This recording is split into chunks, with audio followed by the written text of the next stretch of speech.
Justice Radharani 675 రోజుల్లో 5375 కేసులు మీరు పరిష్కరించారని తెలిసింది.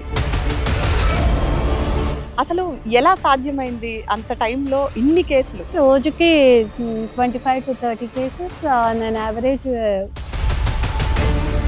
ఇంట్లో వర్క్స్ కానివ్వండి, ప్రొఫెషన్ కానివ్వండి, ఎలా బ్యాలెన్స్ చేసుకుంటూ ఎదిగారు? నేను లేకపోతే ఇల్లు ఎలా గడుస్తుంది?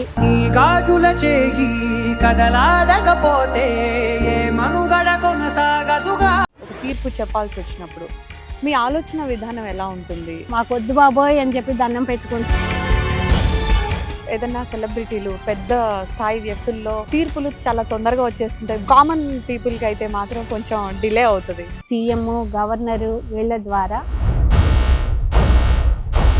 కొన్ని కేసులు ఏంటంటే మనసుల్ని కదిలించే ఉంటాయి, కొన్ని బాగా బాధ పెడుతూ ఉంటాయి. ఇప్పటి వరకు మీరు కెరియర్లో మర్చిపోలేని కేసు? ఒక 16 ఏళ్ళ వయసు ఉన్న అమ్మాయి తన తండ్రి తన్ని రేప్ చేశాడు అని చెప్పి, ఏమిటి నీ పాపం ఏమిటి నీ నేరం, దానివల్ల అమ్మాయికి గర్భం వచ్చింది. తీరదు నీ శోకం మారదు ఈ లోకం.